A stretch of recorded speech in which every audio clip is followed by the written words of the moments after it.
Ibaratnya eksekutif, yudikatif, legislatif, Prof sudah kenyang lah ya.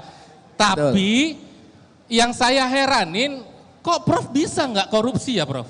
Prof, saya mahasiswa tapi tahun 98 Prof. Tahun 98 jadi mahasiswa, ikut menjatuhkan Pak Harto. Dan saya selalu mengatakan saya setuju koruptor itu dijatuhi hukuman mati. Bapak Joko Widodo, Presiden RI kita yang terhormat, dia disinyalir melakukan politik dinasti karena anaknya, menantunya hingga iparnya dinaikkan hingga memiliki jabatan yang mana masih banyak orang yang berpotensi untuk menempatkan jabatan tersebut. Bush dan Kennedy sama, di mana-mana boleh. Di Pakistan dulu Benazir Bhutto dengan ayahnya Ali Bhutto, boleh. Tetapi anaknya tuh memang hebat-hebat. Bukan karena dikatrol, bukan karena menukar hukum. Tabrak Prof, tabrak Prof, tabrak Prof, tabrak Prof. Tabak Prof!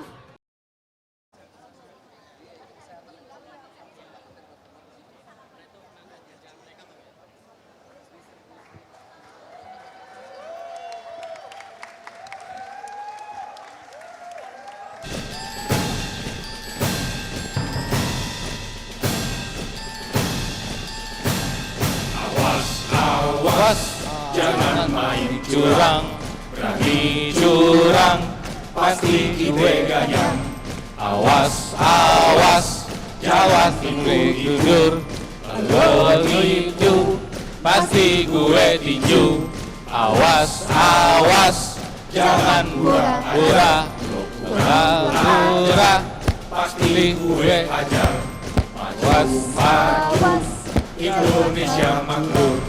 Awas, awas, jangan main curang, berani curang, pasti kita ganyang. Awas, awas, jangan gue tinju. Awas, awas, jangan kurang ajar. Halo semuanya, hadir di sini Prof Mahfud. Mana suaranya?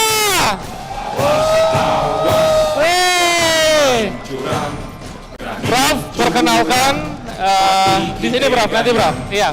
Awas, awas, jangan di sini Prof. Silakan Prof. Lo nipu, nanti gue tinju. Awas, awas, jangan kurang ajar. Silakan Prof. Ajar. Sebentar Prof. Pasti gue hajar. Maju, maju, Indonesia makmur. Ayo kita tes suaranya. Ganjar Mahfud. Mana? Mana? Mana? Oligarki dan kataan. Lawan, lawan, lawan. Tepuk tangan buat kita semua. Silakan duduk Prof. Awas, awas, jangan kurang ajar. Lo kurang ajar, pasti gue.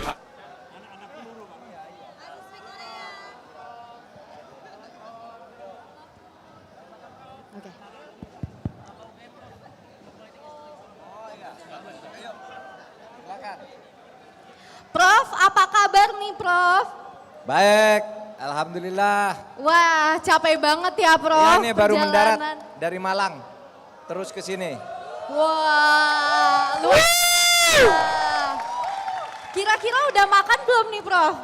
Makan malam? Makan malam. Belum, nanti kita makan sama-sama di sini. Iya.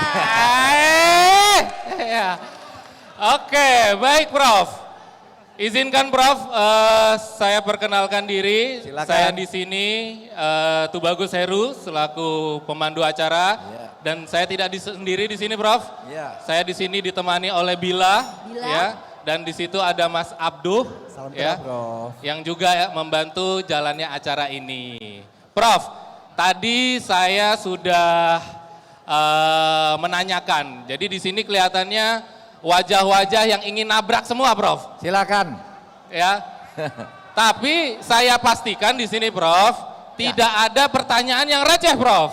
Ya, nggak boleh. Ya. Nggak boleh di sini pertanyaan-pertanyaan receh, ya. Ya, ini jangan buang-buang waktu dengan pertanyaan receh. Waktu kita sangat terbatas sehingga semuanya harus bermutu. Tapi dibawa dengan rileks. Iya, benar. Oke, jadi ada yang perlu diperhatikan. nanti apabila ada yang bertanya, ya semuanya juga ikut mendengarkan. Dan di saat Prof. Mahfud menjelaskan, tolong jangan ada yang motong pembicaraan ya, atau ada yang berbicara sendiri. Kita simak semuanya bareng-bareng bersama Prof. Mahfud, ya. Oke, Prof, izin mengawali pertanyaan nih, Prof. Ya, silakan. Saya ini sangat mengidolakan Prof. Mahfud. Saya melihat karirnya Prof. Mahfud, ya, mulai dari Hakim MK, ya, mulai sampai dengan Menko Polhukam, Prof. Ibaratnya eksekutif, yudikatif, legislatif, Prof. sudah kenyang lah, ya. Tapi yang saya heranin, kok Prof. bisa nggak korupsi ya, Prof?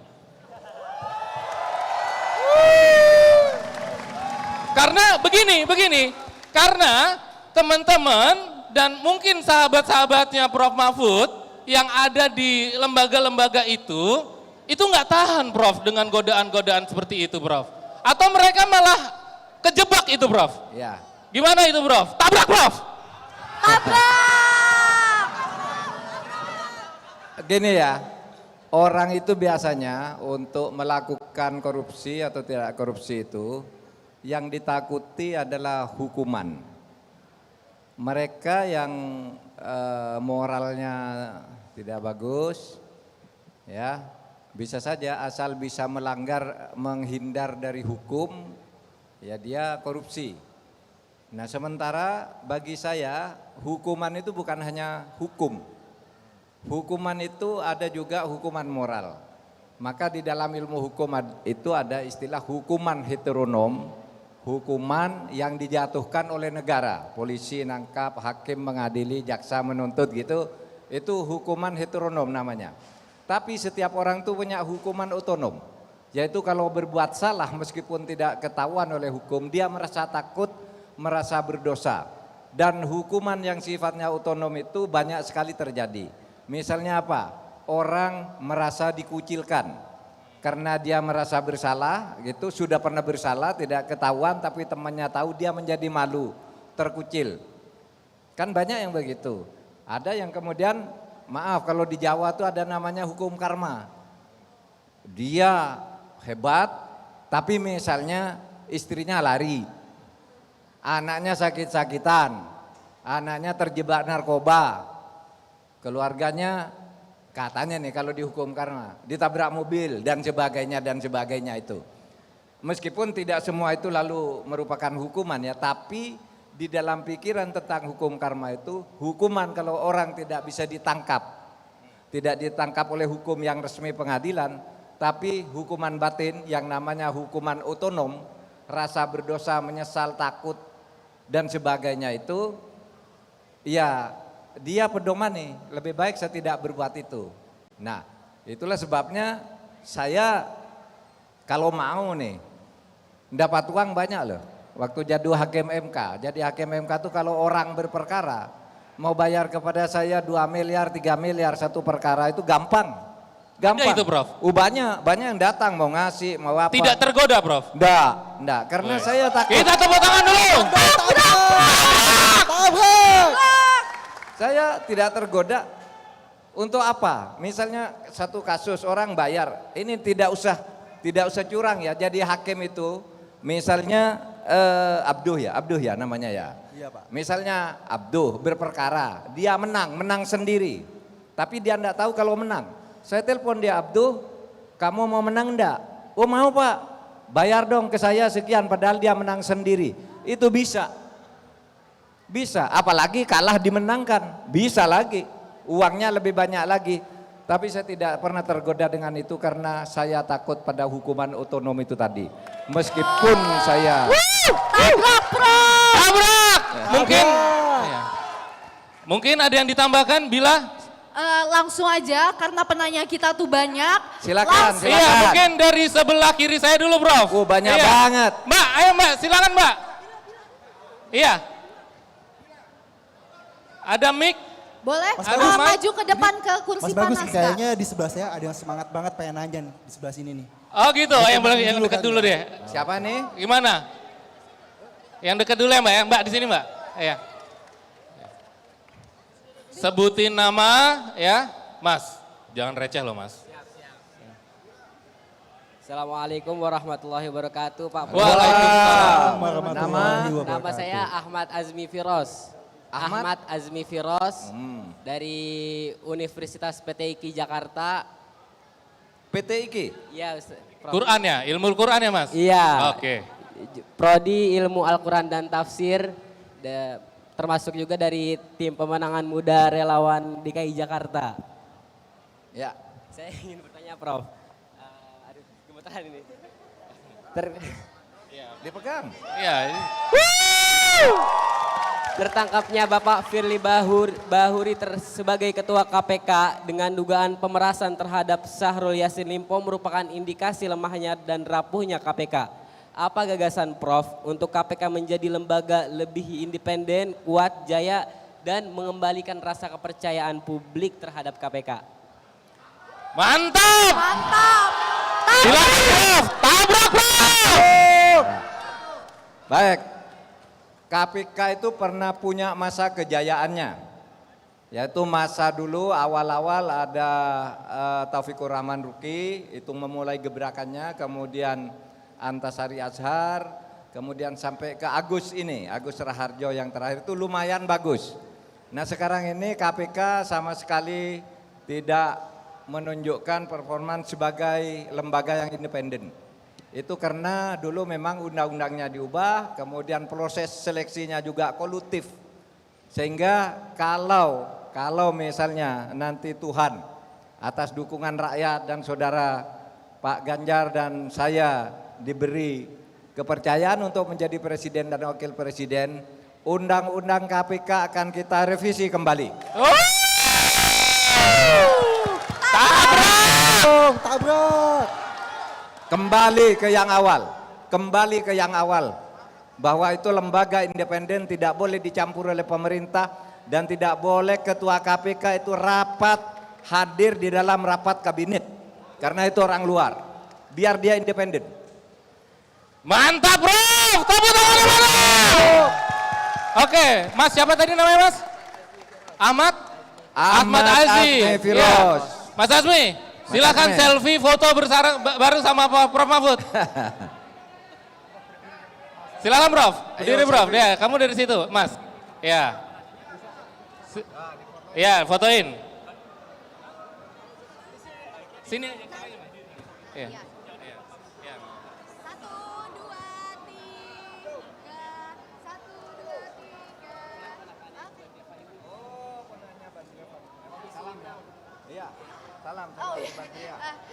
Selanjutnya. Ayo silakan berikutnya. Ayo lagi, siapa ini yang ingin bertanya? Oh, ini kakaknya dulu ya karena sudah maju. Untuk nanti, untuk foto supaya lebih cepat, langsung selfie aja dari bangku situ ya Mbak. Oke. Silakan Mbak. Selamat malam Prof Mahfud. Malam. Perkenalkan, Selamat malam. saya Jurita Danufanya dari Ilmu Administrasi Negara Universitas Indonesia. Dari UI. Sebagai salah satu mahasiswa Ilmu Administrasi Negara, tentunya keresahan utama saya berada di tingkat ASN gitu Pak. Dan seperti yang kita lihat, mungkin teman-teman di sini, rekan-rekan sekalian sudah melihat bahwa menjelang akhir-akhir ini, ASN itu melakukan banyak sekali pelanggaran etik dan juga netralitas. Dan salah satunya juga dilakukan oleh pemimpin besar yang saat ini juga berkontestasi di pemilu tahun ini. Dan ternyata dalam Undang-Undang ASN yang baru disahkan Pak tahun 2023 kemarin, Komisi Aparatur Sipil Negara sebagai komisi yang seharusnya menciptakan netralitas juga mengawasi resmi dibubarkan lewat pengesahan undang-undang revisi tersebut. Dan yang saya baca di media, salah satunya komisi tersebut dibubarkan karena arahan dari istana seperti itu. Kira-kira menurut pandangan Prof Mahfud sendiri, bagaimana kita sebagai masyarakat sipil bisa tahu cara untuk benar-benar memastikan ASN kita penuh dengan netralitas, bebas dari intervensi politik, karena kita di sini sama-sama resah Pak. Pajak yang kami bayarkan malah digunakan untuk kepentingan politik lainnya. Bagaimana pandangan Prof akan hal ini? Dan kira-kira apabila Bapak nanti menjabat dan saya doakan berhasil, apa yang akan Bapak lakukan? Terima kasih. Oke, Silakan, Prof. KASN, Komisi Aparatur Sipil Negara, itu yang menentukan atau memberi rekomendasi siapa yang berhak menjadi pejabat-pejabat eselon 1. Sehingga mau menjadi pejabat tuh minta izin dulu ke sana. Kalau KASN setuju nih memenuhi syarat, lalu disuruh nanti open bidding atau disuruh seleksi lagi, nanti diberitahu ke ASN ini lolos, baru nanti ke presiden. Nah itu sebenarnya KASN itu bagus. Maksudnya agar setiap pejabat negara yang akan menduduki jabatannya diselidiki dulu oleh KASN. Itu tujuannya. Tetapi di dalam praktek itu lalu banyak menghambat juga. Karena di situ orang perlu mengangkat pejabat, KASN belum memberi izin. Terkadang juga yang sudah didisposisi oleh KASN sudah jadi pejabat korupsi juga. Sehingga pada akhirnya daripada ini memperpanjang birokrasi, lalu pemerintah dan DPR sepakat sudahlah tidak perlu KASN. Sehingga di dalam undang-undang yang baru itu kemudian dihapus itu. Nanti kita cari alternatif lain. Ya, bisa cari alternatif lain nanti. Yang penting nanti proses seleksi pejabat itu bisa objektif, ya, bisa akuntabel terhadap masyarakat, gitu. Karena sekarang nih jual beli jabatan masih banyak juga meskipun sudah ada ASN, katanya sudah ASN, tapi penentunya tetap orang-orang tertentu juga di kementeriannya. Meskipun ASN sudah setuju, menterinya tidak setuju, tidak bisa juga. Yang menentukan di tingkat menteri juga banyak kolusi-kolusi juga itu. Itu harus ditata ke depan. Sebagai mahasiswa administrasi negara, mudah-mudahan sebentar lagi kamu bisa ikut membantu negara menjadi pegawai di situ. Amra, terima kasih. Silakan kalau mau selfie, silakan. Silakan Juwita. Dari mana kamu Juwita? Kamu dari mana Juwita? Oh dari Tangerang, yuk. Sip. Tepuk tangan semua. Siapa lagi yang ingin bertanya? Sebelah sini nih, Ayo Mas. sebelah sini. Mana Bila? Hah? Oh ya Mas, ya Mas. Silakan Mas. Selamat malam Prof, susah kali mau nanya ya. Prof, saya mahasiswa tapi tahun 98 Prof. Ya. Mantap! Saya termasuk yang kecewa dengan jalannya reformasi dibandingkan Cina. Sehubungan dengan pertanyaan yang pertama tadi, saya mau mendapatkan jawaban yang clear dari Profesor. Profesor pernah bicara mengenai perampasan aset. Nah, saya mau meniru mengenai China. 98 PM China, Zhong Rozin, itu mengeluarkan statement yang fenomenal. Berikan saya 100 peti mati, 99 saya akan berikan kepada koruptor, dan 1 untuk saya kalau saya korup. Kita lupakan koruptor lama. Tetapi berani nggak Prof? Setelah Profesor dan Pak Ganjar nanti berkuasa menjadi presiden dan wakil presiden, sejak itu siapapun yang korup, berikan hukuman yang paling mengerikan. Nggak laku Prof di Indonesia, otonom, metronom atau apalah tadi itu. Hukuman mati untuk mereka semua. Tabrak! Luar biasa. Prof, tabrak. Silakan Prof. Tabrak Prof. Tabrak Prof. Namanya siapa? Angkatan 98. Delon 9 Sianipar Prof. Delon Sianipar. Delon Sianipar Prof. Delon Sianipar ini mahasiswa angkatan 98. Tahun 98 Prof jadi mahasiswanya. Tahun 98 jadi mahasiswa. Ikut menjatuhkan Pak Harto. Wes. Baik, itu Cina juga menjadi referensi kita. Dan saya selalu mengatakan saya setuju koruptor itu dijatuhi hukuman mati. Wah, tabrak Prof. Mantap. Tabrak. Sekarang pun bunyi undang-undangnya itu korupsi yang dilakukan dalam keadaan krisis bisa dijatuhi hukuman mati. Ini undang-undang yang berlaku sekarang. Ya, jadi bisa. Cuma karena syaratnya harus dilakukan dalam keadaan krisis itu, krisisnya itu tidak dijelaskan. Ukuran krisis apa? Kalau krisis ekonomi apa? Ya. Ukurannya apa? Gitu. Sehingga jaksa tidak ada yang berani menuntut. Oleh sebab itu ada 2 masalah sekarang. Satu, kalau kita memberlakukan hukuman mati, korupsi misalnya, yang dalam jumlah tertentu bisa diancam hukuman mati meskipun tidak dalam keadaan krisis. Itu coret aja krisisnya itu bisa. Tapi sekarang ada KUHP baru.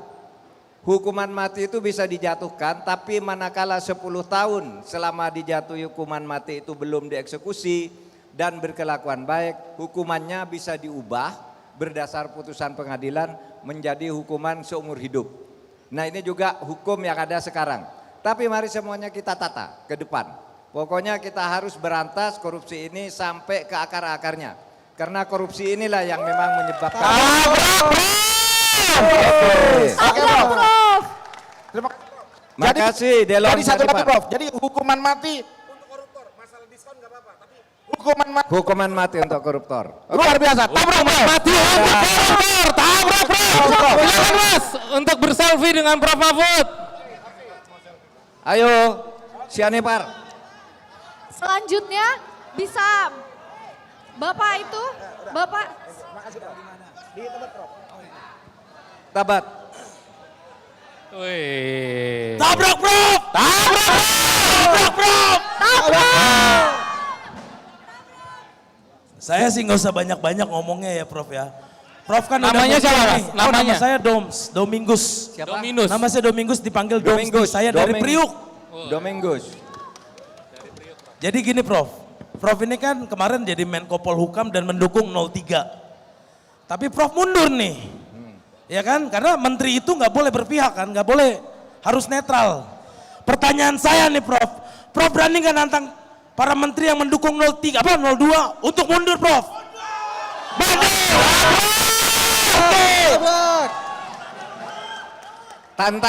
Tantangan Anda saya teruskan sebagai tantangan juga pada mereka. Tabrak, Prof! Terima kasih, Prof. Terima kasih. Domingo. Terima kasih, Mas Doms. Siapa lagi? Mbak Bila mungkin bisa dibantu? Ini. Oh ya, sini, Kak. sini. Kak. Iya. Sini. Mana HP-nya? Sini. Oh ya udah. Oke, nggak apa-apa. Sini dulu, Pak. Ya. Iya. Yang belakang ini dilihat. Oke. Siap. Yang belakang sudah tidak tahan untuk menabrak juga ini, Prof. Yuk, perkenalkan. silakan. Silakan, Mbak. Namanya dengan siapa, Mbak? Nama saya Isaura Seralin. Panggilannya siapa, Mbak? Panggilan saya Ola. Saya Ola. dari Universitas Trisakti angkatan 2023. Dari Trisakti. Dari Trisakti, Prof.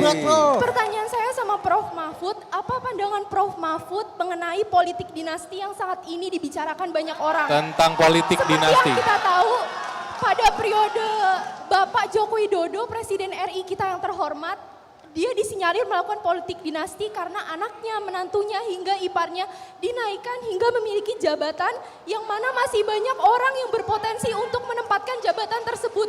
Apakah sah-sah saja ketika kita menjadi pemimpin tertinggi di Indonesia melakukan politik dinasti tersebut? Terima kasih. Ya. Mantap, tabrak, Prof. Tepuk tangan. Olah politik dinasti itu kalau dinasti atau keluarga sebagai fakta untuk menjadi pejabat, meneruskan jabatan bapaknya, ayahnya, saudaranya, ibunya, itu sebenarnya di dunia manapun tidak ada larangan. Yang dilarang itu kalau direkayasa. Orang tidak punya kapasitas untuk menjadi pejabat, dicarikan jalan. No kange hukum, no kange konstitusi, neror orang. Kalau keluarga mau menjadi pejabat itu Indira Gandhi, ya kan? Mahatma Gandhi ke Indira Gandhi, ke Rajiv Gandhi, ke istrinya lagi Sonia Gandhi, tidak apa-apa. Di Amerika juga sama. Di Bush dan Kennedy sama. Di mana-mana boleh. Di Pakistan dulu Benazir Bhutto dengan ayahnya Ali Bhutto boleh. Tetapi anaknya tuh memang hebat-hebat. Bukan karena dikatrol, bukan karena menukaki hukum. Tabrak. Cukup. Oke. Sebelumnya saya ingin menyampaikan bahwa Prof dapat salam dari ibu saya. Oh, dapat salam, Prof, dari ibunya, Prof. Ibumu siapa? Ibumu siapa? Rosalin Wijaya. Oh ya, salam kembali ya. Ya. Terima kasih Prof. Boleh mau foto bareng? Mau foto bareng silakan. Iya. Olah, ayo. Iya, sebentar ya. Setelah ini saya ke belakang nanti. Kita satu dulu, habis itu saya ke belakang ya. Tenang, Ya, yang di belakang. peka, yang di depan dulu, nanti Iya. belakang ya. Habis ini Bu. Silakan Pak. Silakan Pak. Ya, selamat malam Prof. Nama saya Salim Prof, mewakili Salim. mewakili 700 orang korban dengan total kerugian 1 triliun Prof. Korban investasi bodong yang bernama Fin 888. Ya,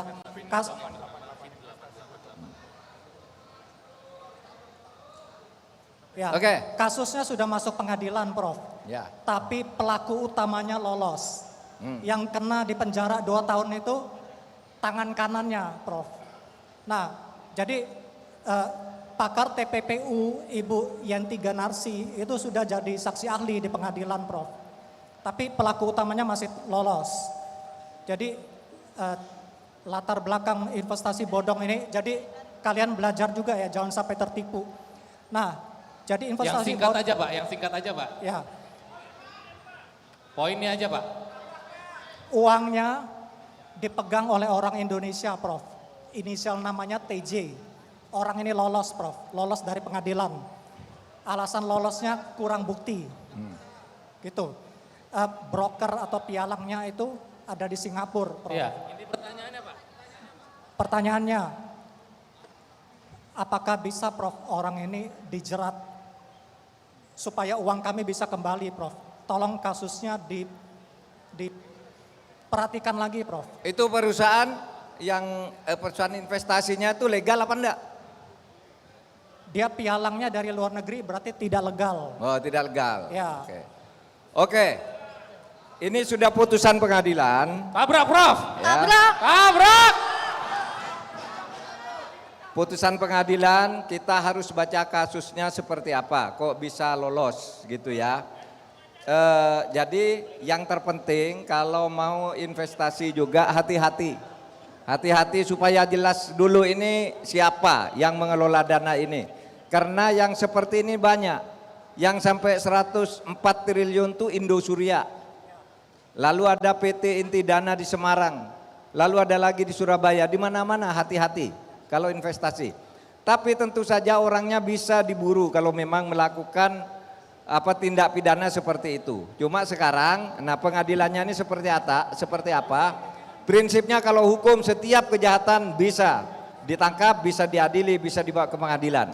Tapi kasusnya seperti apa, pembuktiannya seperti apa, itu nanti pengadilan yang akan meneliti. Gitu Pak? Oke. Ya silakan Pak, kalau ingin berfoto, berselfie. Iya yang di belakang. Pilih yang mana nih? Ini. Iya.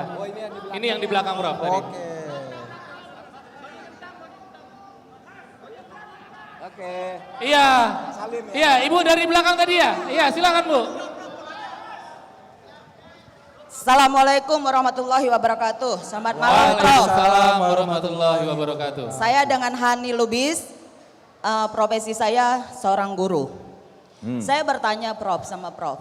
Selama ini, ya kan, keadilan atau hukum itu hanya tegak ke atas, tumpul ke bawah. Banyak yang kasus seperti itu dan investasi pun kemarin saya ikut. Tapi giran saya melapor, ya kan, ke aparat-aparat itu, mereka selalu pertanyakan mana buktinya. Kita sudah ada bukti, mereka selalu juga bertanya, ya kan? Bawahannya tuh jadi Prof, kadang amplopnya gimana? Nah itu Prof, bagaimana Prof keadilan di Indonesia? Kami atau saya meminta kepada Prof supaya kalau nanti menjadi Wapres dan Capres, Pak Ganjar dan Pak Mahfud bisa menegakkan keadilan di Indonesia. Jangan Lubis. lagi tumpul. Ibu Lubis siapa Terima namanya kasih. tadi? Hani Lubis Pak. Hani Lubis. Hani Lubis, tabrak Prof. Kita beri tepuk tangan dulu. Saudara ini serius. Hukum kita tumpul ke atas, tajam ke bawah. di Semarang ada seorang namanya Mbok Minah mengambil kakao milik juragannya 3 potong. Harganya Rp200 satu, bukan Rp200.000, Rp200 satu, diajukan ke pengadilan dan dijatuhi hukuman karena mencuri kakao milik majikannya. Sementara di atas itu banyak orang korupsi triliunan bebas. Banyak orang pejabat melakukan penyalahgunaan wewenang bebas. Itulah sebabnya dikatakan hukum ini ke atas tumpul, ke bawah tajam. Nah saudara, ini persoalan kita dan ke depannya ini harus diakhiri. Hukum itu harus berlaku sama. Hukum harus tegas. Tabrak, Prof. Hukum ke atas harus tegas tanpa pandang bulu. Siapapun yang melakukan pelanggaran hukum harus ditindak. Melakukan mafia-mafia misalnya, saudara. Sekarang ini orang sudah bukan rahasia lagi, orang mau investasi harus bayar secara diam-diam kepada saudaranya yang memberi izin. Yang pemberi izin pejabatnya punya perusahaan di sana, kalau ada orang minta izin usaha pertambangan misalnya, oke, saya setujui, atau usaha apa gitu ya. Gitu setujui, tapi nanti di sana kasih saham sekian dan seterusnya dan seterusnya. Itu sebabnya korupsi sekarang ini, status kita, indeks persepsi kita tahun ini stagnan, tetap skornya hanya 34, tapi rankingnya turun dari 110 menjadi 115. Karena pejabat-pejabat kita itu banyak melakukan korupsi karena konflik of interestnya besar, baik di DPR, baik di birokrasi pemerintah, baik juga di pengadilan. Nah kedepannya ini kita tata ini. Banyak juga pertambangan itu, mafia tambang ilegal, ya, tambang ilegal, itu di backup oleh aparat, oleh oknum aparat. Katakanlah oknum, meskipun itu aparat kita sebut oknum, karena kalau masuk ke pengadilan lalu nama orangnya. Nah sementara di bawah tidak mendapat perlindungan. Ada orang punya tanah secara turun-temurun, tidak pernah menjual tanahnya, tiba-tiba tanah itu sudah dikuasai oleh pengembang. Tanahnya dirampas, orangnya diusir, dia tidak pernah jual tanah itu. Tahu-tahu pengembang itu udah punya sertifikat atas nama tanah itu. Sudah ada tanda tangan BPN, tanda tangan bupati, lurah, notaris dan sebagainya. Ketika orang ini mengadu ke pengadilan malah dia yang dihukum. Oleh sebab itu kedepannya hukum ke atas harus tajam, ke bawah harus memberi perlindungan.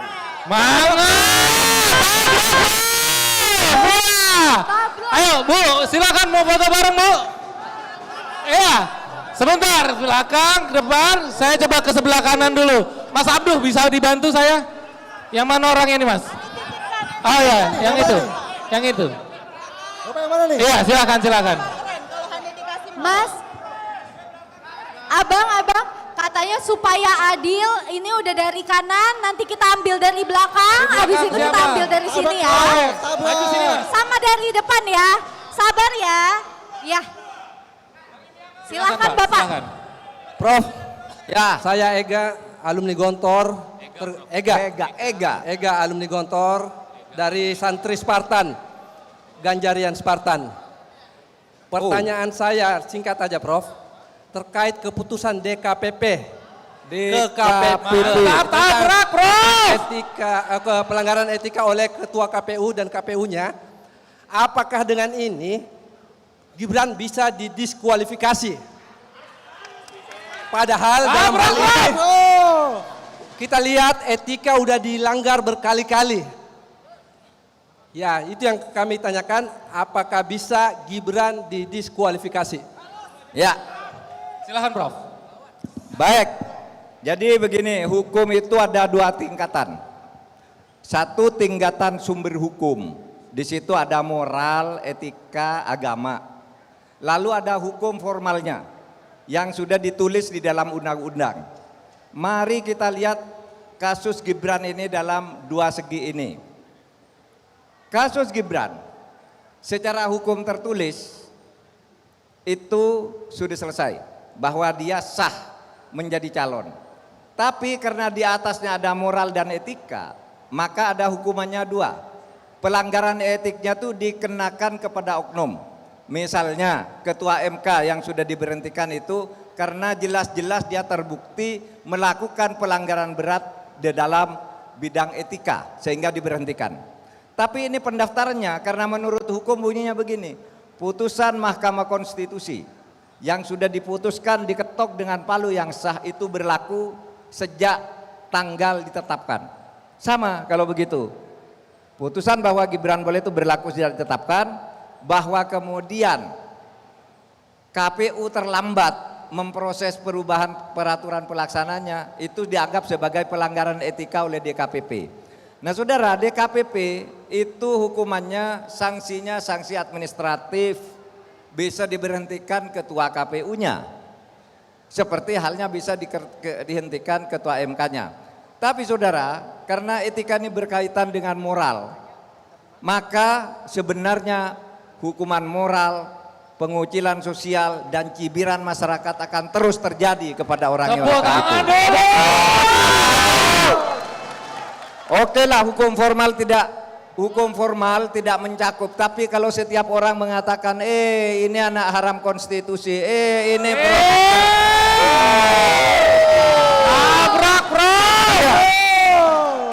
itu kan hukuman sosial di tengah masyarakat, hukuman moral juga. Anda tidak sah, gitu. Anda karena pertolongan angkel paman.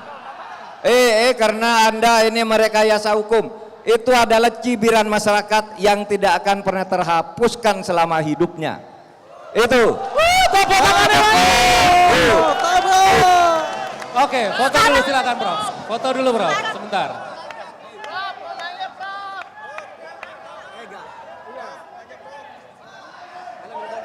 Iya, sebentar, sabar. Sabar, kita break sebentar. Profnya biar minum dulu, biar enak nabraknya nanti ya. Silakan Prof. Mas. Silakan minum dulu Prof. Anak muda ini.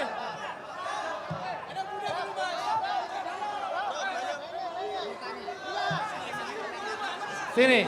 Mana Mbak Bila? Yang mana Mbak Bila? Ayo Mas, sini Mas. Ayo. Sini Mas. Sini.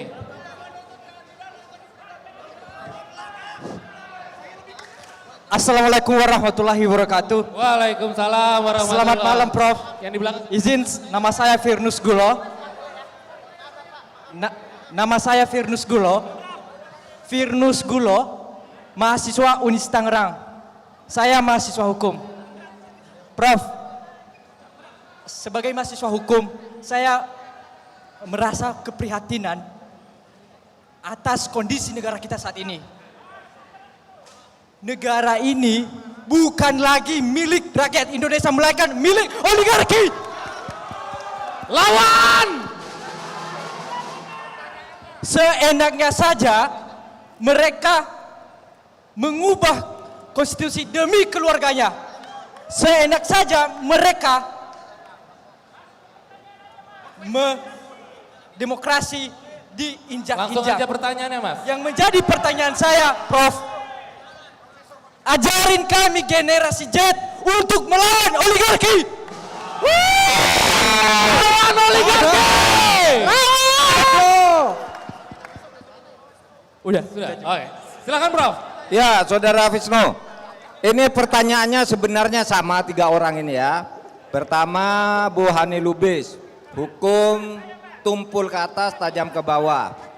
Ega tadi yang dari Gontor juga pertanyaannya sama, menyangkut keabsahan konstitusional, dan Visno bicara soal oligarki.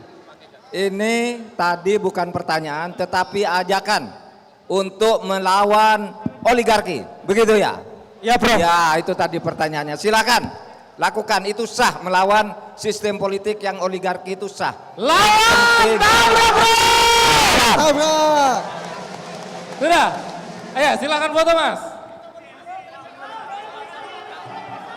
Ayo Mas, yang pakai jaket sini Mas. Pelan-pelan Mas, pelan-pelan. Yang pakai jaket. Yang pakai jaket. Iya sebentar Mas, sebentar.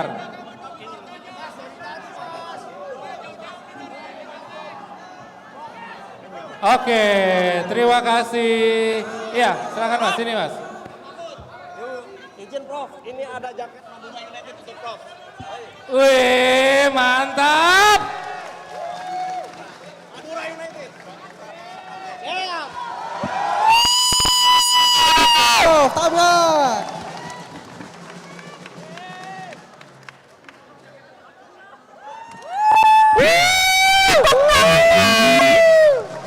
Mantap, Prof. Ini yang punya saya tadi mau saya hadiahkan ke sana. Siapa tadi? Anda aja yang menentukan siapa dapat jaket saya tadi itu. Mana tadi? Ini, Pak. Nah, Ini, silakan ini. Prof. Anda yang menentukan.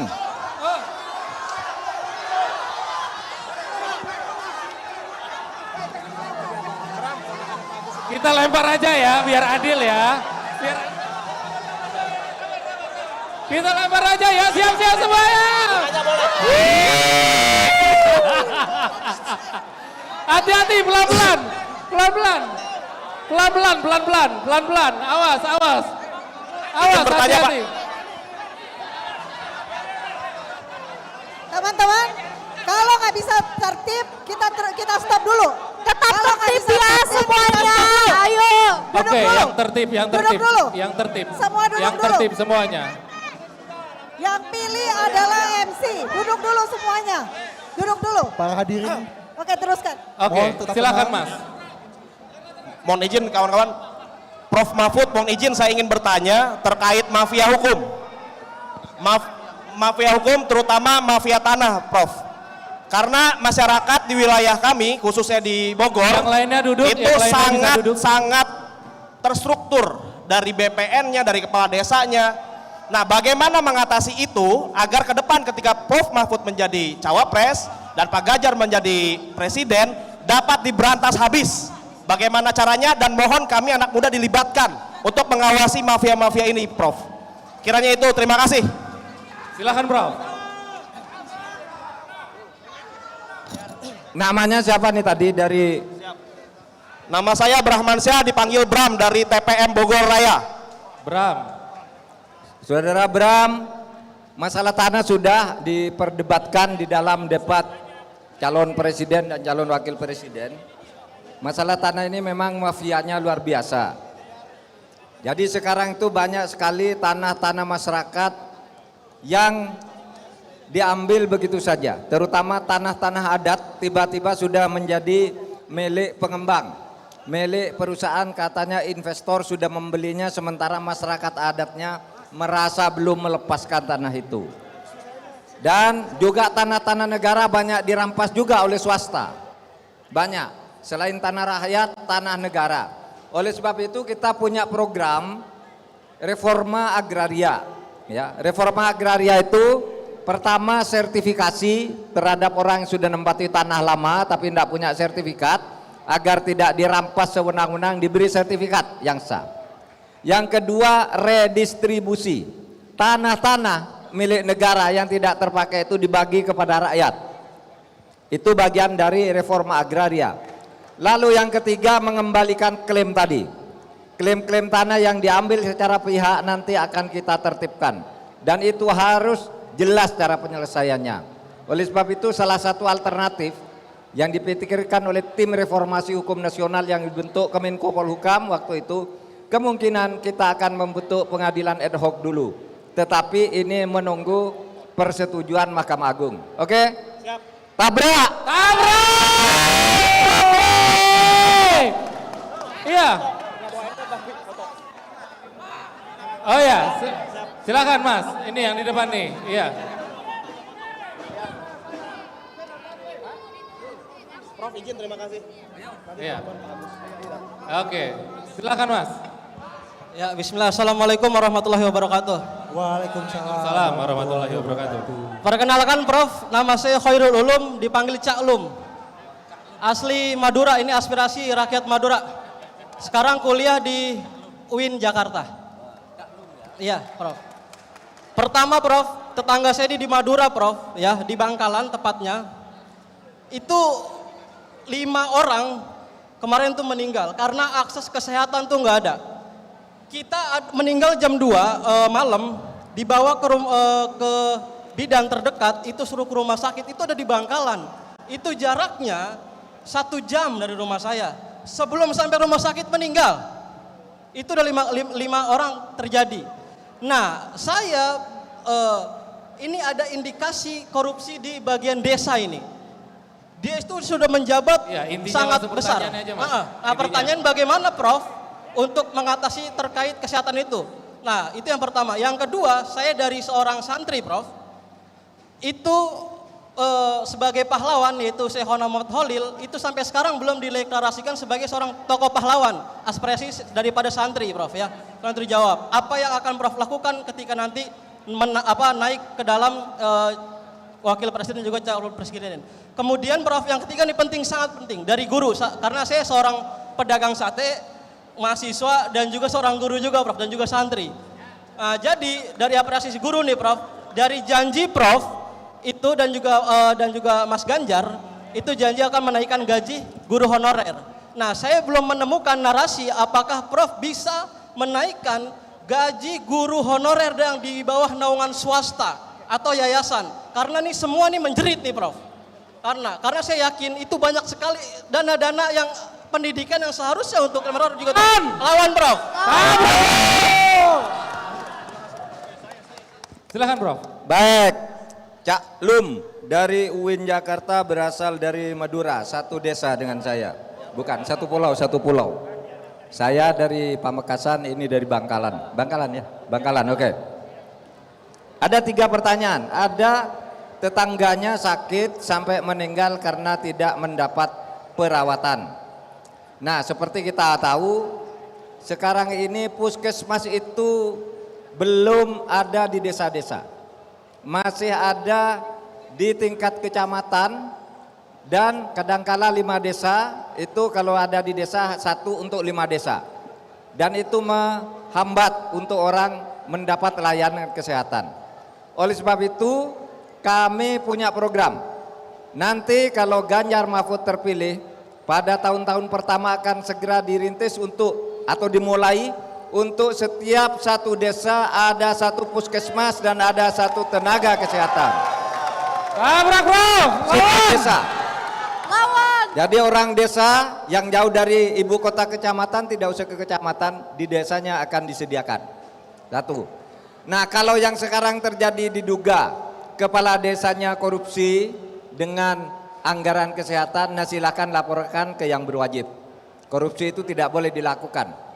Kemudian Sayyidina Khalil menjadi pahlawan. Saudara, penentuan pahlawan nasional itu pada akhirnya diputuskan oleh Presiden lewat kantor Menko Polhukam, lewat Menteri Sosial lewat daerah yang mengusulkan. Nah, pahlawan nasional itu diberikan berdasar kebutuhan daerah. Kiai Sayyidina Khalil sudah pernah kami bahas, tetapi Jawa Timur pada waktu itu, Jawa Timur jumlahnya udah banyak pahlawannya, sementara Kaltara belum ada, NTT belum ada. Jadi kita ratakan dulu agar pahlawan Indonesia itu datang dari semua provinsi. Pada saatnya nanti terus akan digilir, tentu dengan syarat-syarat tertentu. Kemudian, apakah gaji pegawai honorer bisa dinaikkan? Bukan hanya dinaikkan, kalau sekarang ini kebijakannya guru-guru swasta sekarang itu dijadikan pegawai negeri. Udah banyak, tetapi kelirunya ditarik dari swastanya diletakkan di lembaga pendidikan negeri, akhirnya swastanya kelabakan. Bahwa nanti guru honorer swasta dan guru tetap swasta akan digaji, bahkan juga guru-guru ngaji yang ngajar secara rutin dengan jam tertentu, itu nanti akan ditentukan honorariumnya, akan ditentukan gajinya, bahkan juga bisa juga jadi ASN, bisa juga dari tenaga PPPK, bisa juga, dan tidak perlu ditarik dari institusi swastanya agar swastanya tetap maju membantu negara ini. Tabrak! Tabrak! Sebentar ya. Sebentar ya. Yang tertib. Kalau nggak ada yang tertib, maka acara ini bisa saya hentikan. yang tertib, ya, sebentar. Iya, sebentar. Kita break dulu, kita kasih waktu Prof untuk rehat sejenak ya. Monggo Prof. Silakan Prof. Iya, sebentar Mas, itu ada kamera, jangan ditutupin Mas. Yang lainnya duduk aja, duduk tuh yang di belakang sampai berdiri. Duduk dulu. Yang di belakang juga ingin melihat Prof Mahfud dan mendengarkan Prof Mahfud, ya. Jadi saya minta yang ada di sekitar sini ya bisa saling menghargai, bisa saling menghormati, ya silakan duduk, ya nanti akan kita tunjuk dan bisa maju bertanya dengan Prof Mahfud. Iya, yang paling belakang siapa ini? Mas, iya Mas, yang itu Mas, yang pakai kaos hitam Mas, coba sini Mas, maju ke depan Mas, iya, maju ke depan sini Mas, iya. Iya, yang tenang aja Pak, duduk dulu Pak, ya, semuanya tertib. Silakan Mas. Ini yang dari belakang.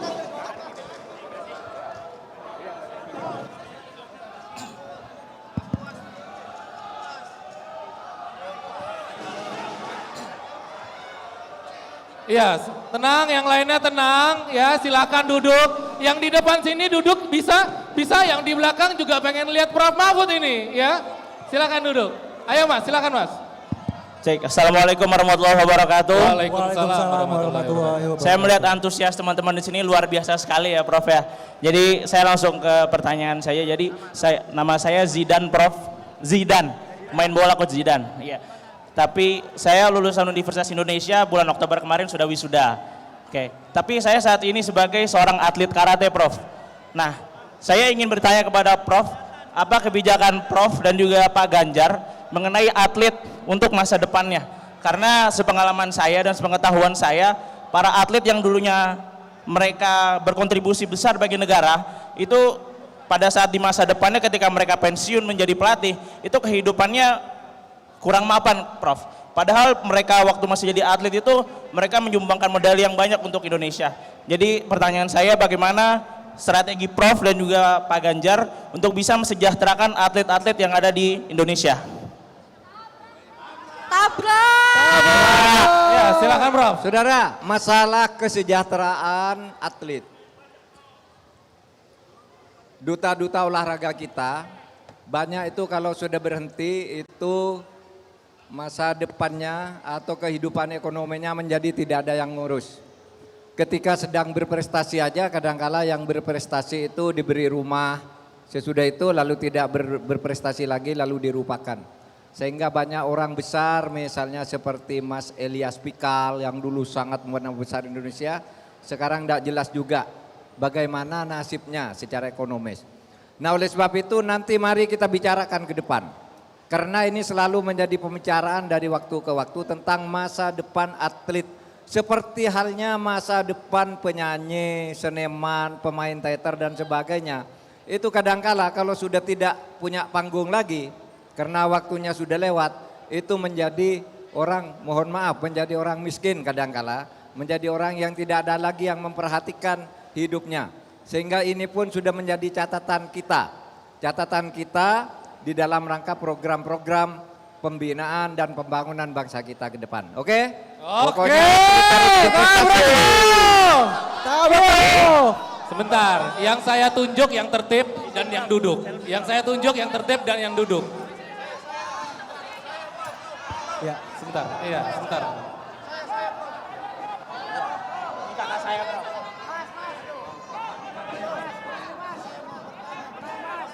Kamu kakaknya. Oke, mungkin saya akan memilih yang perempuan dulu. Silakan Mbak, dari tadi yang cowok soalnya, yang perempuan juga silakan. Silakan, misi Mas, permisi Mas. Cek, terima kasih. Tabrak Prof!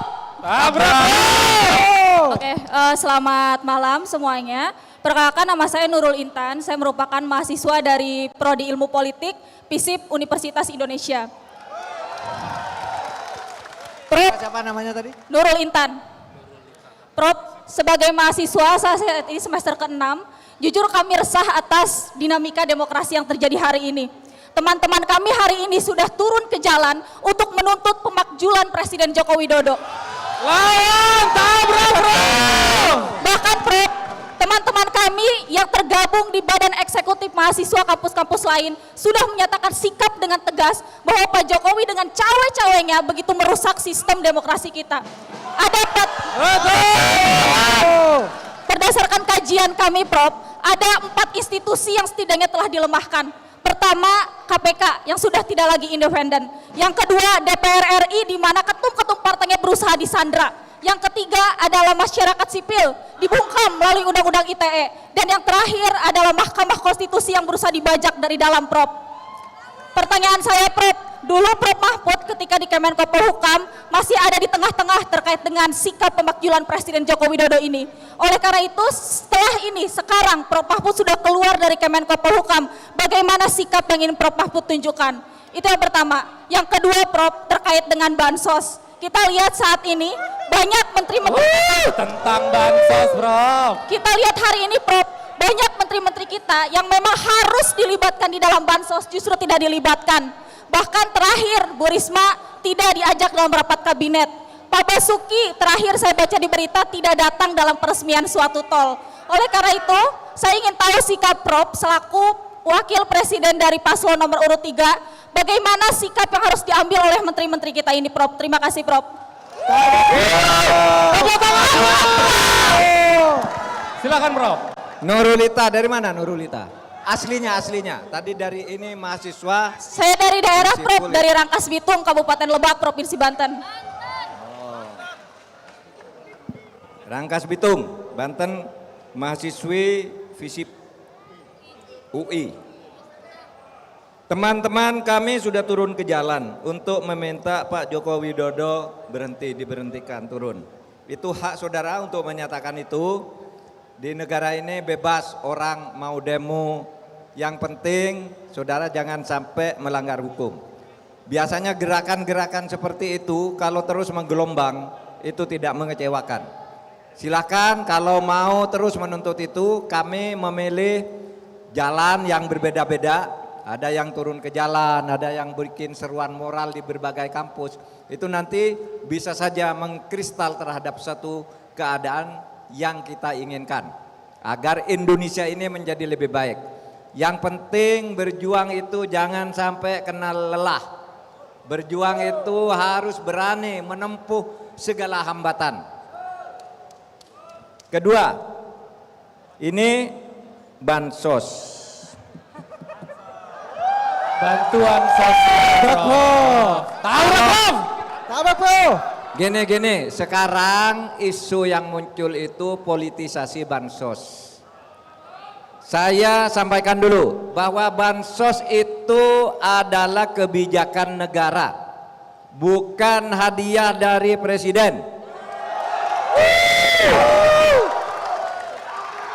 Ini harus ditegaskan nih, karena ada juga para menteri lalu mengatakan nih dari Presiden Republik Indonesia, bahkan ada yang nambahi, ini bapaknya calon wakil presiden loh gitu. Sehingga ditempeli, itu tidak boleh. Bansos itu adalah perintah Undang-Undang Dasar. Undang-Undang Dasar mempunyai satu bab tersendiri tentang ekonomi dan kesejahteraan sosial. Di situ disebutkan bahwa fakir miskin dan anak terlantar itu dipelihara oleh negara, antara lain dalam memelihara itu memberi bansos. Oleh sebab itu bansos itu bukan hadiah dari pejabat, tetapi dari negara. Malah siapapun menjadi presiden kalau tidak memberi bansos ini dianggap melanggar konstitusi. Oleh sebab itu sebarkan kepada masyarakat bahwa bansos itu adalah hak masyarakat yang diambil juga dananya dari rakyat. Ya. Ini terkadang salah kaprah. Bansos itu seharusnya diberikan kepada orang yang membutuhkan. Ini kadangkala dibagi di pinggir jalan dikasihkan ke orang mau naik mobil. Bagaimana bansos kok dibagi di pinggir jalan? Bansos itu diberi orang miskin tempatnya bukan di jalan raya tapi di desa-desa terpencil. Dan yang membagi bansos itu cukup lurah sebenarnya. Cukup camat kalau perlu. Kalau kementerian yang turun tangan tuh Menteri Sosial. Kalau tidak mau politisasi harus seperti itu. Dan bansos itu kan selama ini masalahnya banyak orang yang seharusnya mendapat bansos tidak dapat. Banyak orang yang seharusnya tidak dapat tapi dapat karena dia keluarganya aparat. Banyak. Oleh sebab itu bansos itu harus tercatat siapa yang berhak, alamatnya di mana, KTP-nya nomor berapa, berhak dapat apa. Ini kalau dibagi di pinggir jalan berarti tidak ada administrasinya itu. Sehingga banyak. Saya kemarin ke Bengkulu, di depan bandara banyak orang berkumpul. Lalu ada seseorang ngacung, "Pak, saya ini orang miskin tapi tidak pernah kebagian bansos. Katanya presiden bagi bansos kemana-mana." Lalu bansos itu dibagi kemana? Seharusnya milih bukan di tempat banyak pemberi suara untuk pemilu, di tempat-tempat desa yang banyak orang miskinnya itu. Ya, jadi harus tercatat. Oleh sebab itu Ganjar Mahfud itu mempunyai program andalan namanya KTP Sakti. KTP Sakti. Ya. Di dalam KTP Sakti ini misalnya Nurulita, ini penduduk mana, alamatnya di mana, tingkat kemiskinannya berapa, oh ini berhak dapat bansos, langsung tercatat secara digital. Pasti tepat ya Prof. Nanti dikirim langsung ke rumah, tidak diantar oleh seorang pejabat, dikirim ini. Gitu. Nanti kalau Nurulita 2 tahun kemudian penghasilannya sudah naik, tidak dapat bansos lagi, di dalam kartu Sakti ini akan tercoret dengan sendirinya. Dia sudah kaya, tidak perlu lagi dapat bansos, pindah ke yang lain, Nah itu kalau mau tertib, ngantar sendiri, nggak kayak ndak ada kerjaan aja. Ya, oke, tabrak. Tabrak. Ya silakan Boso. Yang tertib, Hadirin harap yang tenang, tertib, harap tenang. Yang tertib. Duduk. Duduk mundur. Duduk ya. Hadirin harap tenang, harap tenang. Silakan. Ya, silakan. Tes. Salam Pak Mahfud. Ya, Assalamualaikum warahmatullahi wabarakatuh. Terima kasih Pak Mahfud. Saya Iqnal dari dosen Universitas Borobudur.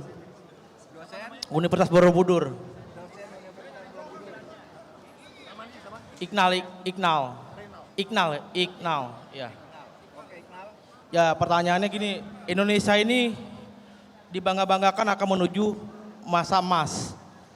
Terkait saya punya mahasiswa juga, pelajaran yang saya berikan itu kadang tidak sesuai sama pekerjaan yang ada di pekerjaan yang akan diterima.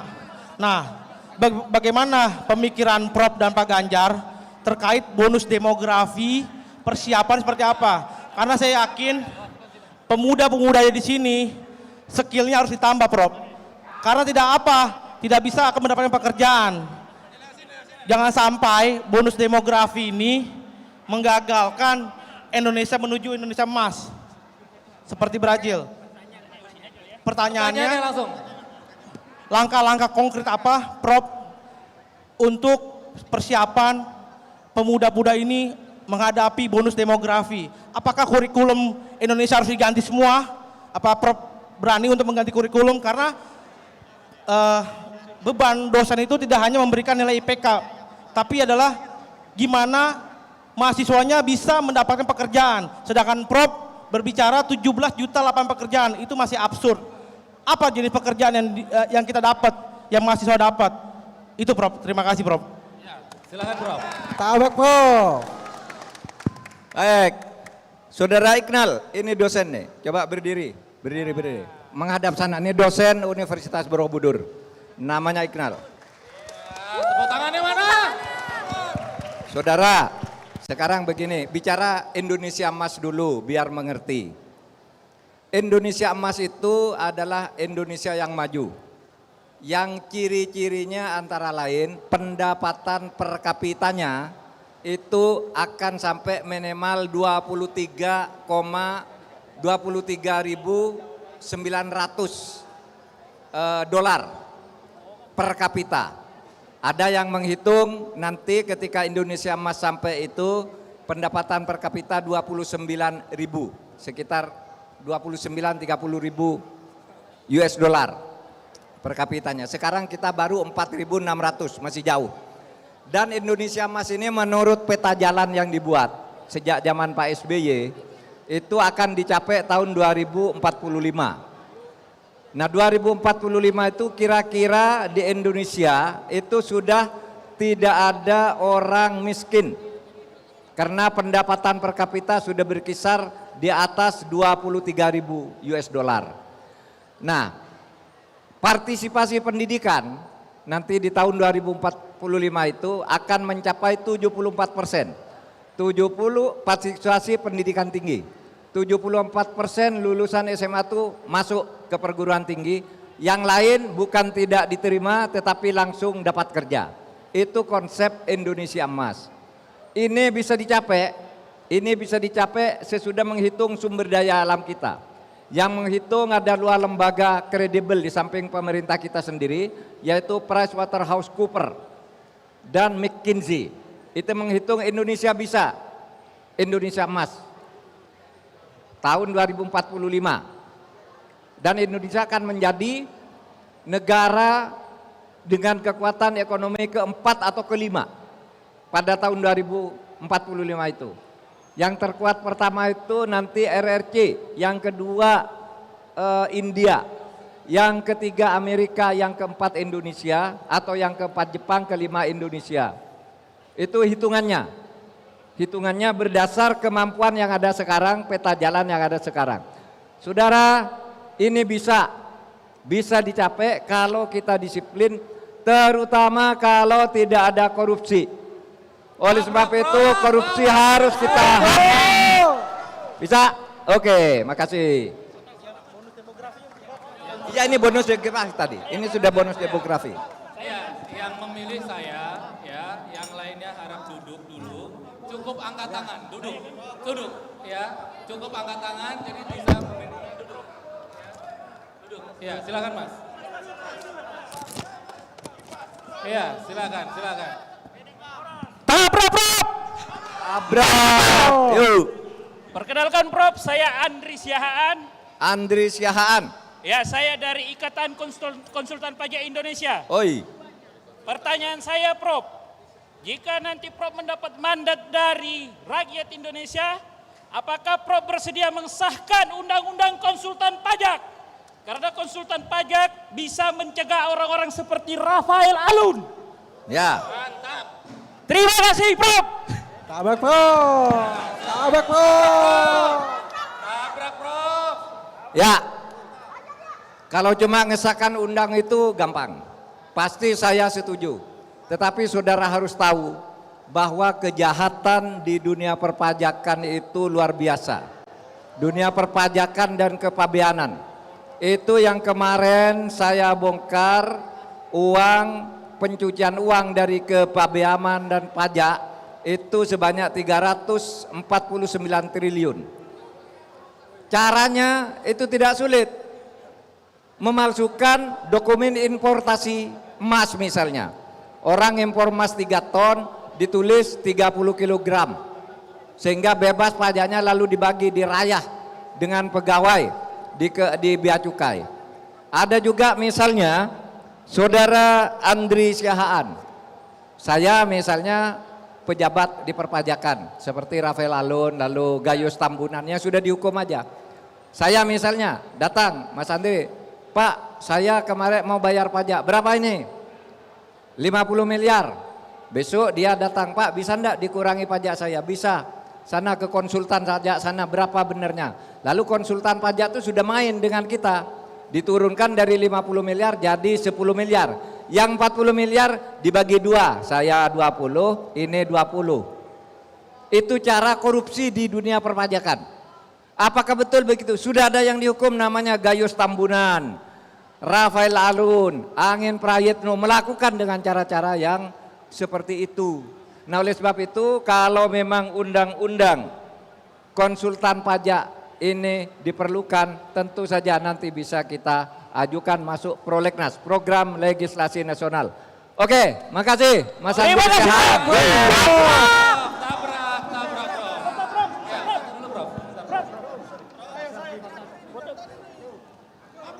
Ya, saya agak ke belakang itu, ya. Ayo Mas, yang pakai kemeja putih sini Mas.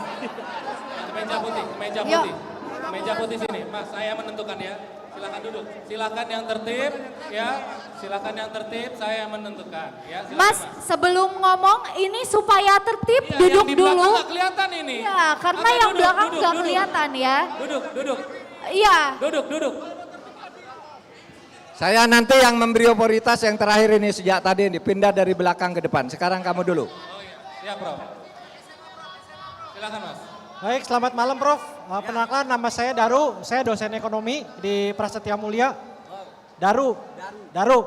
Nah saya mau tanya Prof, ini kan 10 tahun pemerintahan, utang kita naik terus. Defisit anggaran naik terus. Mungkin nggak nanti kalau Prof menang, pajak kita ini dinaikin? Itu yang pertama. Nah yang kedua saya mau tanya terkait dengan menurut pendapat Profesor, ya kira-kira Pak Basuki sama Bu Sri Mulyani itu harus turun nggak sih dari posisi menteri? Gitu. Terima kasih Prof. Abrak Prof.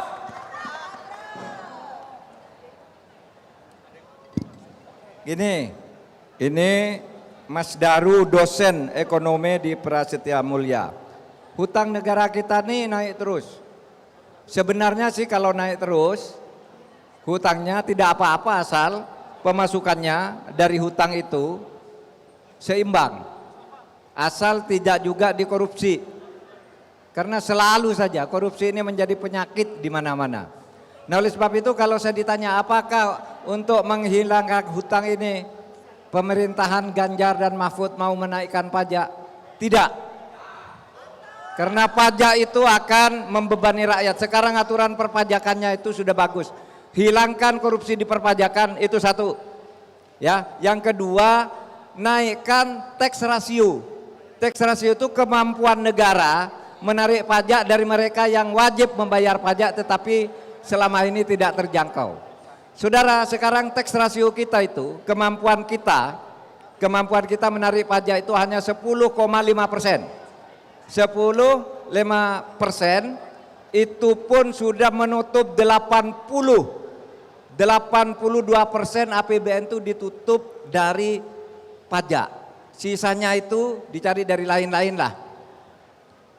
Kalau pajak kita ini tax ratio-nya bisa disamakan dengan Malaysia, Thailand dan sebagainya sampai 14-15% saja, maka keseluruhan APBN kita sebenarnya sudah ditutup, bisa ditutup seluruhnya dari pajak, malah masih lebih. Nah oleh sebab itu sekarang penertiban terhadap masalah perpajakan nasional ini menjadi sangat penting. Seperti tadi undang-undang konsultan pajak dan sebagainya itu perlu kita perhatikan. Soal Bu Sri Mulyani, Pak Basuki, ya Pak Basuki, apakah mau mundur apa tidak? Saya tidak tahu karena saya tidak ingin ngajak-ngajak orang lain. Ini urusan saya sendiri, yang lain-lain silahkan disikapi sendiri. Saya juga tidak pernah koordinasi dan tidak pernah tanya. Gitu. Oke. Selesai.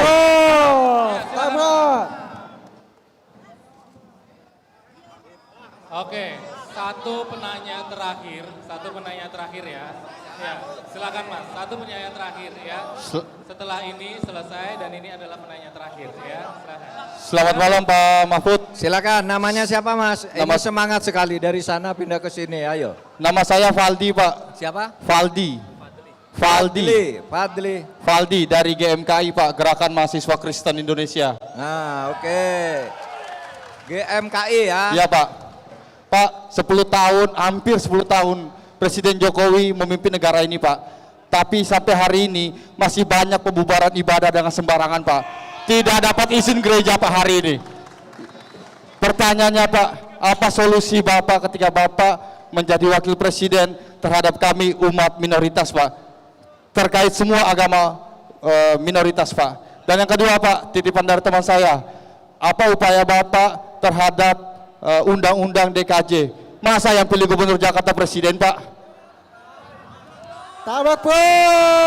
Pilih gubernur Jakarta presiden. Ini titipan teman saya Pak. Iya. Terima kasih Pak. Silakan Prof. Baik. Yang terakhir nih, Saudara Saudara Valdi dari Gerakan Mahasiswa Kristen Indonesia. Saudara Valdi, tentang pembangunan rumah ibadah, memang itu bukan soal hukum semata-mata. Kalau dari sudut hukum, sudut konstitusi, ya, setiap pemeluk agama itu harus diberi kebebasan untuk membangun rumah ibadahnya sendiri. Tapi terkadang secara sosiologis, secara politis tidak mudah. Karena terkadang ada penduduk di sini, misalnya kelompok satu agama, lalu ada satu agama yang pengikutnya misalnya cuma 5 orang, 4 orang mau mendirikan rumah ibadah, yang sini menolak. Seharusnya ini boleh. Itulah sebabnya lalu dibuat aturan. Persyaratan mendirikan rumah ibadah harus mendapat persetujuan dari sekian orang penduduk di situ sehingga bisa diproses. Sekarang sudah lebih dipermudah. Rancangan peraturannya sekarang sedang dibuat untuk lebih mempermudah. Tetapi supaya diingat, kalau mau tanya ke saya, reputasi saya misalnya, saya sangat concern untuk memberi kebebasan pembangunan rumah-rumah ibadah.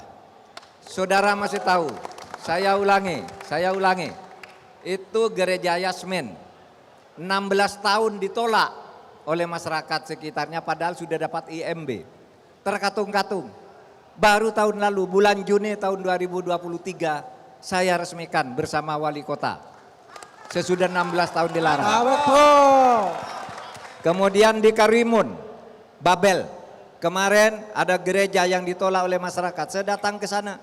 Ayo bangun. Dan sekarang sudah jadi, baru minggu lalu saya ke sana.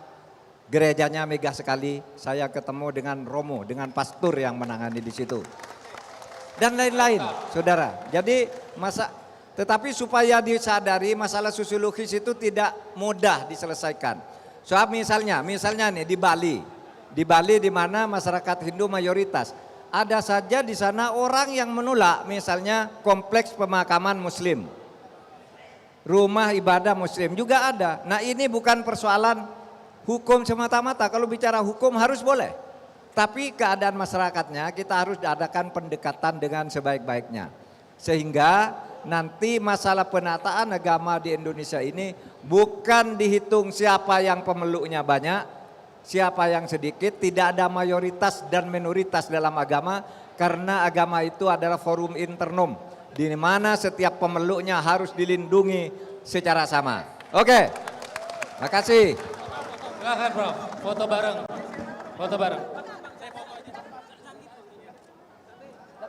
Oke, ya. Oke, ini sudah terakhir dan silakan.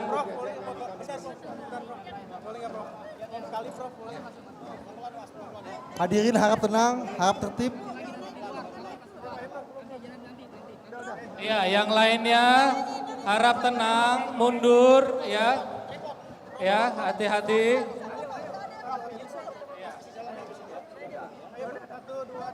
Ya, udah ya Mas ya. Oke, iya.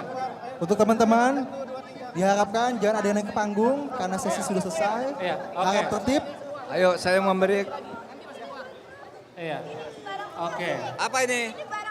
Oh, makasih ya. Iya. Siapa namanya?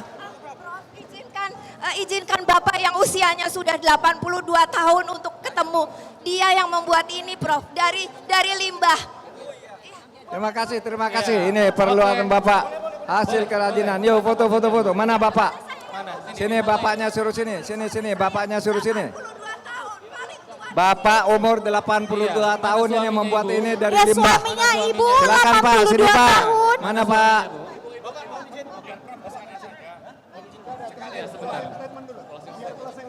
Mana tadi bapaknya yang mau ke sini? Sini Pak. Ini nih ada bapak berumur 82 tahun. Ini Prof. Ini membuat ini Pak. Ini dari limbah Pak. Limbah apa Pak? Terima kasih pada kesempatan ini. Kakek ingin mengusulkan sesuatu. Prof. Mahmud adalah menjabat Menko Koordinasi Polhukam. Pak, apa baiknya nanti kalau Bapak menjadi Wapres dibentuk Menko Polhukam Budaya. Terima kasih. Iya, yang lainnya saya harap tenang. Silakan Saudara. untuk closing statement, Pak. Saya mau menyampaikan closing statement. Saudara, Yang lainnya duduk, yang lainnya saudara, duduk, yang lainnya duduk, ya. Yang persis. lainnya duduk. Mas, Mbak, Pak. Ayo duduk sama-sama. Ya, silakan duduk. Silakan duduk. Silakan Saudara duduk. sekalian, Ya, silakan duduk, Mas, Mbak. persis seminggu dari sekarang. Persis seminggu dari sekarang. Tepatnya 14 Februari tahun 2024. Itu akan ada pemungutan suara untuk pemilu. Presiden, Wakil Presiden, DPR, DPRD, dan DPD. Itu bertepatan dengan Hari Kasih Sayang. Maka saya menghimbau, berdoalah ketika menjatuhkan pilihan dan sertakan rasa kasih sayang kita kepada Indonesia dan kepada para pendiri negara ini, ya, sertakan kasih sayang. Sekarang saya mengajak kita bersama-sama menyanyikan lagu Indonesia Pusaka. Mari. Indonesia tanah air beta, pusaka abadi nan jaya. Indonesia sejak dulu kala tetap dipuja-puja bangsa. Di sana tempat lahir beta, dibuai dibesarkan bunda, tempat berlindung di hari tua, sampai akhir menutup mata. Tabrak! Terima kasih.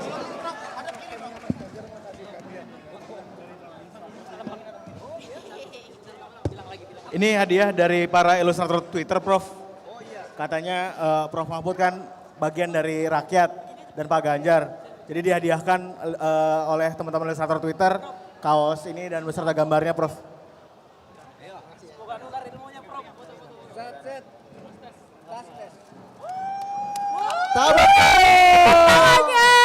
Tepuk tangannya mana teman-teman? Siap. Terima kasih Ini buat semua. Pak Ganjar, Prof. Terima kasih Prof Mahfud. Terima kasih Sudah hadir di semuanya M-Block. telah hadir. Terima kasih semua. Prof Mari kita Mahfud beri tepuk tangan atas untuk kesempatan Prof dan Mahfud kehadirannya MD. di sini. Iya, terima kasih.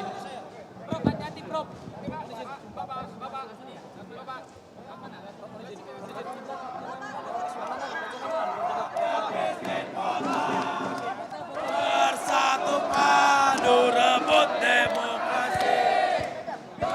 Gap kepita dalam satu sarana. Hari demi hari adalah milik kita.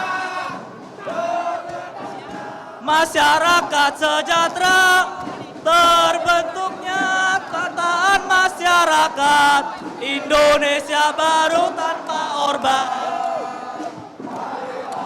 Kawan, mari kita kabarkan.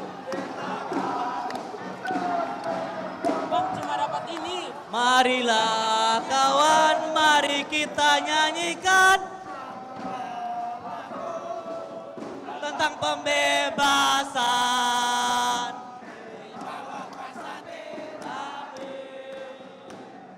Khusus sore garis jalan ini.